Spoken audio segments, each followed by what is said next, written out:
What? It's time now for My Two Favorite Librarians, brought to you by the Copper Tree Boutique in Dales Grand Market, located in beautiful, historic downtown Amherst. Hi, this is My Two Favorite Librarians. I'm Denise Corey. I'm Chantel Taylor, and today we're talking about celebrity book clubs because they keep growing. Is it just me, or does every celebrity now have a book club? Quarantine has done strange things to people. Well, I did quotey fingers, which I realize you can't see on the radio. It's implied. They can hear implied quotey fingers. You use quotey fingers all the time. I do. It's true. They have no idea. So Oprah was the most famous celebrity book club. And still is. Yes. And she still does put out books. And her seal on books still means huge increases of sales to people. But the usurper right now is Reese Witherspoon. Yeah, Reese Witherspoon. And she's picking some really good stuff. Yeah.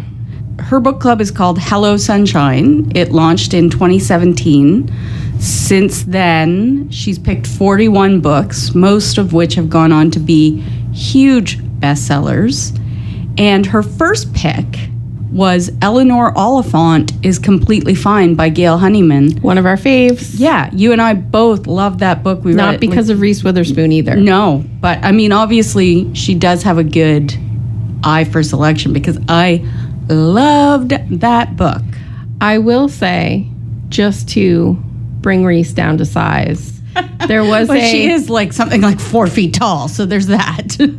There was a controversy. Now I'm using my quoting marks that you can't see. And I can't remember if it was last year or 2018 where she had advertised for a librarian to be part of this book club. Yes. And it was basically you get nothing from this. You get no pay. We want you to do all this work and put in your expertise, but you're getting nothing from it. Except you get to talk to Reese. I don't think that's enough for me to have to do probably a second job. Yeah.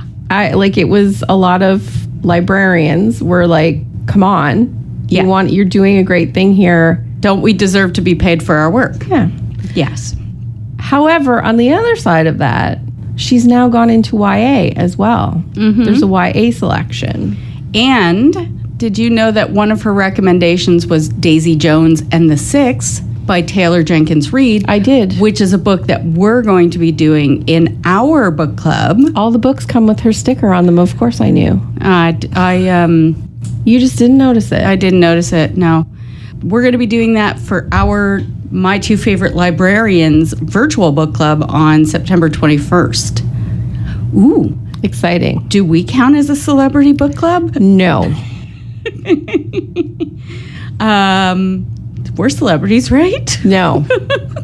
One recognition in the grocery store does not make you a celebrity. That was fantastic, though. I texted you and said, we're famous. No. And you were like, no, we are not. Okay, so let's talk about some other celebrity book clubs. Because there are a few new ones. There's a ton. So one that I was really shocked to find, and I don't know if you found this one, was Florence Welch from Florence and the Machine. And she's had that book club since 2012. Yes, going on for a very long time. I was I don't recognize any of these titles. Mm-hmm. I think she probably picks things that are a bit esoteric. And British. I know it's not we don't get any British books, but I feel she's more European. Yeah. Although I did write down some stuff. She did have Just Kids by Patti Smith. Smythe, isn't it? No, Patti Smythe is married to John McEnroe. Patti Smith is the punk singer. Okay. I know that she does that song Horses. Yes, that's Patti Smith. Okay. And she did The Goldfinch. So there are some popular-ish books in there, but a lot of them I was I don't recognize any of these. I didn't really go through the list. I just saw that she had it and it was popular. She's been doing it for a while. And it's on her band's website. So if you Google Florence Welch Book Club, she also has her own page. But it's interesting that Florence Welch and the Machine, or Florence and the Machine, I guess the band is called, have a section on their website dedicated to the book club. So that means that the fans of her music might also discover these books, which is good. I think that's great. Anything you can do to spread the reading. So somebody else who's really up and coming with their book club and is very popular is Jenna Bush Hager from the Today Show. Yeah, I think she's kind of taken over the Today Show's like third hour or fourth hour, whatever it is. How many hours? Like, it's all morning. Those shows are just all morning. They go until like Regis and Kelly come on. Well, it's not Regis anymore, but Regis like Kelly has recently passed. So Kelly and whoever her co-host is, I don't know. I don't actually know either. Isn't it Ryan Seacrest? Doesn't he do everything now? Yeah, could be. Yeah. Anyway, Jenna Bush Hager is on the Today Show, and she has her own like book club, which I think is very popular. And I am seeing like, I don't know if she has stickers yet. Like Reese Witherspoon has her own page on chapters. I don't know if she's quite that big yet. But she's certainly announcing her book on the Today Show, which is like millions and millions of people having like going out and reading that a title that they probably wouldn't. Yeah. And her current book this month for September is Transcendent Kingdom by Ya Gasai. Okay. Who is an author I'm seeing everywhere right now. So I read something else. Homecoming? Yes, that's another one. Yeah. Okay. Sarah Jessica Parker. Yes. She has her own imprint with Hogarth Press. Yeah. So Sarah Jessica would have to do it differently than everybody else. That's like a big deal. Like she's actually picking books that they will publish. Probably an assistant is doing that. But anyway, her name is on it. Yes, it is. Yeah. And one of the reasons she decided to sort of start her own book club was that she felt it was safe on social media to talk about books. So if you follow her on Instagram or I don't know if she has Facebook, I know she's on Instagram, it's a relatively safe topic-ish to talk about. Well, unless you talk about books that have any political leaning, which is many of them. Right now, yes. Kaya Gerber. Oh, it's Kaya, by the way. Kaya Gerber is Cindy Crawford's daughter. Yes. She is also a model. Yes, she is. And she has her own book club. Now, I found her yesterday. It's just on Instagram, I think. It's just on Instagram. She started it during quarantine. So I love Cindy Crawford. I'm a big fan of hers from the 90s. Love the supermodels. And I know Kaya Gerber, but I'd never heard Kaya Gerber. No, I know her. I mean, you didn't like meet her. No. You're not besties. I celebrity know her. Like I know her face. I can pick her out on a magazine. She looks almost exactly like her mother. I don't follow her on Instagram because she's like, I don't even know that she's 20. And it's very much like 20-year-old girl photos, which is fine. I don't need to see her butt in a bathing suit. I'm good. So I knew of her, but I didn't. I've never. So yesterday I was like, I'm going to listen to one of her book clubs. She's an incredibly well-spoken young lady. And really? I was absolute. And I mean, I shouldn't be shocked because Cindy Crawford is a very smart, intelligent businesswoman. Mm-hmm. And I think her children are very smart as well. But I was like, oh, I would totally like join your book club. Oh, I did. Because, I didn't listen to any. I was just like, really? She has a book club? Yeah, she started it during quarantine, and she's been doing it monthly. And I was like, oh, you're awesome. I love you. So I did start following her on Instagram, and I may join her lives for book club now. Oh, well, that is interesting. It's amazing to see younger people reading and promoting, because I think it's something like people think, oh, like it's going away because no one wants to hold a book anymore. Like nobody, like these kids don't read anymore. They do read. They do, yeah. And when you have someone with the reach of a Kaya Gerber or a Emma Watson or an Emma Roberts who are out there promoting their books, or just the fact that the cool kids are reading, that's a good thing. Emma Watson's book club has, I don't want to say folded, because her involvement has been lessened. That's what has happened. So she did a book club called Our Shared Shelves, or Share Our Shelves. And it was a feminist book club. So she was primarily looking at titles on the advancement of women and really very hard reads, I think. But she has now said that she wants to step away from it She wants to do other things. The book club, she has said, can continue without her. It's just, it won't be under her moniker anymore. But I didn't see a lot of uptake on it since she stepped away. So, well, and again, she has a huge reach. Yeah. A lot of followers on social media, a lot of people paying attention to what she's doing. Yeah. So, I hadn't read any of the titles in her book club because I was not prepared to put that much work into it. You're reading Les Mis. You don't have time for hard things. I think reading Les Mis should also be put in quoting marks.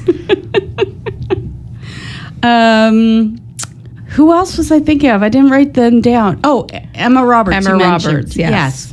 Tell us about Emma Roberts. So her book club is called Beltrist, and it's between Emma and her friend Kara. And they've been doing it privately for 12 years. They've been sending each other books in the mail. And then they expanded it onto social media, and it's been about 4 years since they've been doing that. So some of their books include The Immortalist by Chloe Benjamin, which was That was a big book. That was a big book. I was going to say, I can't see the titles of any of these, so I'm like, do I know these? The Answers by Catherine Lacey. The Rules Do Not Apply by April Levy. The Ghost Notebook by Ben Dolnick. Joan Didion. So they've got kind of a mixed bag. And so Emma Roberts she's on... She's always on the American Horror. She was on American Horror Story. And she's, of course, the niece of Julia Roberts. I was going to give her own thing and not immediately attach her to someone else. But at least you didn't mention her father, which is good. So, yeah, probably of all of these, I'm most likely to read books from Reese Witherspoon's list. She does have a really fantastic mix of genres. There's some romance on there, which is interesting because most people aren't willing to read a romance. She's got some stuff that she's optioned. Of course, Little Fires Everywhere. Yes. And that was a really good book. And I think one of the early movies that she optioned was Wild. And I think that is sort of what was the impetus for her book club. Yeah. Wild by Cheryl Strayed. Which I hated. Yes, me too. Both the book and the movie. Yes. I did not see the movie. Why would I subject myself to that after not liking the book? But she does have a good mix of stuff. Reese Witherspoon. We like her. Yeah. So Oprah's book this month is Cast, The Origins of Our Discontent by Isabel Wilkerson. And I notice it's not getting a lot of uptake. I bought 2 copies of it, and I think only 2 people have put it on hold because it's a workbook. When I used to work at the Fredericton Public Library, they had a bookshelf that was just dedicated to Oprah selections. Oh, yeah. So we wouldn't have to go back out into the shelves and grab all the Oprah selections all the time. They were always there. I would like to also spin into, and I think we should do a show exclusively. It's not celebrities per se, unless you're in the world, but a lot of... I hate the word influencers, but a lot of creators, digital creators, that's what we'll call them, have sort of added books to their monthly favorites, which I really appreciate when somebody makes an effort to put front and center. Like if you're a beauty blogger or you're a lifestyle blogger and all of a sudden you're like, oh, this is the book I'm reading. Oh, I'm really enjoying this. Oh, I'm going to start my own. So one of my favorites is the Anna Edit, who I've been following for probably almost 10 years. And she has made a real effort in the last 2 years for her own self to say, I want to read more books. And she started one year with I want to read 5 books this year. And she read 10. And then she became so obsessed, she's on Goodreads. And again, in her monthly favorite, she goes through every book she's read. She has started her own book club on Facebook. Also, BookTube. And I think we should do an episode on BookTube because I've dove back into BookTube over the last month or so. I think we should do an episode on BookTube.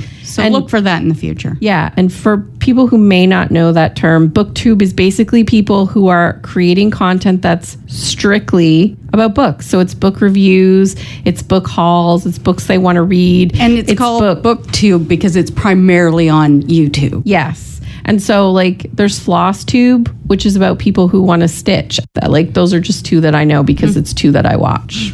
So I think we should do an episode on BookTube. So we will be posting links to a lot of these book clubs on our Facebook page, on the My Two Favorite Librarians Facebook group. But you can also follow us on the library's Facebook page, Cumberland Public Libraries. And we also have Instagram and Twitter. Are we doing anything on Twitter? Shoved our socials into there. Yeah. Okay. It's not our most... Facebook is. I've been trying to make an effort to put more on Instagram, something every day. So here's an update on my reading. Thus far this year, I've finished 64 books. The opening of the Maritime Bubble has really cut into my reading because now I can go visit people. As I knew it would. Yes, because I love to go visit people. And so I've been into New Brunswick and PEI and seeing my friends, and I want to do it in case we get locked down again because being alone at home, not really my jam. Loving it. Loving it. Nope. Although I do feel sorry for the people in the States who are still in quarantine. I'm out of quarantine and I'm missing quarantine, and then it'll be a joy to go back to quarantine again. Maybe. Not as badly. I hope not. So, speaking of the COVID, what do we have that's open? The Advocate Library is currently offering grab and go service. The Forefathers Library in Amherst is open reduced hours. Oxford has a satellite location at the medical center. It is only offering grab and go. There is no collection of books there. So if you want to pick something up in Oxford, you can place a hold on it either by calling one of our libraries, placing your hold online. Oxford has an email address. They'll place holds for you, but there is no collection there that you can take a look at. And their days are changing as of this week, correct? Yes, their days are now Thursday and Friday from 1 until 6 p.m. Parsboro is open on Fridays and Saturdays. Pugwash is offering grab and go, and Spring Hill is open Wednesdays and Thursdays. I know, it's confusing. Check our website, give us a call. We will still mail books to your house if you can't make it to the library. We do that absolutely free of charge. And I know some people are concerned about how that's impacting the library's budget, but we did get a grant for that because of all of the things that are happening. So if you want us to mail books, movies, jigsaw puzzles to your house, we can do that too. What are you reading? So I started a new series called Mystic Bayou by Molly Harper, and the first book is called How to Date Your Dragon. So it's a paranormal series, and it's really cute and funny and silly, and it was sort of the perfect like knitting weekend read. And they're not on Hoopla. We don't have them here. I had to like get them from Audible, and I've read the second one, which is called Love and Other Wild Things. And I'm going to read the third one, which I think is called Even Tree Nymphs Get the Blues. That might be the in-between book. So it takes place in New Orleans. So everybody's got a lovely, like, New Orleans. So you're listening to it? I'm listening to it, yeah. I bought them from Audible. And they're just very cute and funny. And the premise is there's this league of like otherworldly creatures that sort of keeps the humans from knowing that these like shifters and witches and whatever exist. But because of the internet, they're having a really hard time. Like she keeps saying it's only a matter of time before Google Maps finds or Google Earth sees the Loch Ness Monster. And so they're trying to prepare the world for somebody finding out about creatures. And in this town of Mystic Bayou, the humans and the Magi live together in somewhat harmony. Do the humans know? Yes, they do. Okay. They interact. In that town. The mayor is a werebear. Werebear sounds so delightfully awesome. Sounds so much cuter than probably what it would really be. No, he's a delightful man. The sheriff is a dragon shifter, and he's got like a horde. And the werebear, his house is made out of like concrete, and it's like an actual den. When his mate goes into his house for the first time, his bed is like a great big sort of like pit with like a tub in one corner, and there's like all this like bedding, like a little nest, what I'm sure a like bear's den looks like. It's hilarious. I love it. Okay. I just finished My Best Friend's Exorcism by Grady Hendrix, which we used to own, but we don't anymore. Oh, it's somebody probably, A dog probably ate it. A dog ate it. Let's blame it on the dogs. So yeah, I also got it from Audible. So both of the books we're recommending are not something that we currently own. I'm sure you can probably get Molly Harper at some other library system. Yes, we are now offering interlibrary loans. So if you do want to borrow something from another library outside of the county, we can do that. Things are slow. It takes a while. So My Best Friend's Exorcism is set in 1988. There is a lot of nostalgic throwbacks to the 80s, especially the satanic panic of the time, where Geraldo Rivera? Yeah, Rivera. Did this like 2-hour live satanic special and blah, blah, blah. So Abby and Gretchen are best friends. They've been best friends since 1982. And when Gretchen came to Abby's roller skating birthday party, E.T. themed roller skating birthday party. But when they're in high school, Gretchen has like a weird night in the woods, and then she changes. And Abby thinks she's probably possessed by a demon. Oh, not a werebear? Not a werebear. And actually, the book was much creepier than I expected. Oh, that's good. I was surprised that there was, because the cover of the book, if you have the hardcover one, it looks like VHS tape that you used to rent in the 80s. It's got So it didn't look creepy, but it did have some pretty creepy parts. Nice. You love a good creepy book. I do love a good creepy book. And I was listening to it while I was driving around the province looking at libraries. So what are we talking about next week? Before I talk about next week, I want to mention CART. I know we're running long, but CART is happening again this year. It will be happening virtually. You can still register. We will provide you with a little reader bag, which we normally do, until we go into... CART is... Everybody knows CART. Adults reading together, and it is a pre-primary, like an early literacy program. Not everybody knows CART. Everybody knows CART. Not everybody. It's more famous than you, Denise. No. It is. So you can register. We want as many people as possible to register before we go back into another lockdown, because we do interviews with the children and parents to see what level they're at before they take the class. Normally, CART is 8 weeks, and we do it in different branches. This year, it's going to be virtual, which means you can watch it anytime. We're going to run it from hopefully starting the week of October 5th into February, which means you can look at it at any time. We're going to divide it. So there'll be a 2 and 3 year old CART, and there'll be a 4 and 5 year old CART, which means the kids that were supposed to be going to pre-primary and may not be going can also attend CART. You can register by contacting your local branch. You can email us at information@cumberlandpubliclibraries.ca. There was another way, and I can't think of how to do it. You could call the Amherst Library. Well, they can call their own. Yeah, but that's the 3 that were listed on the website. Okay. What's the website, Chantal? www.cumberlandpubliclibraries.ca. Next week, classics. Yes, everybody's favorite. Bye. My 2 favorite librarians. Brought to you by the Copper Tree Boutique in Dales Grand Market, located in beautiful, historic downtown Amherst.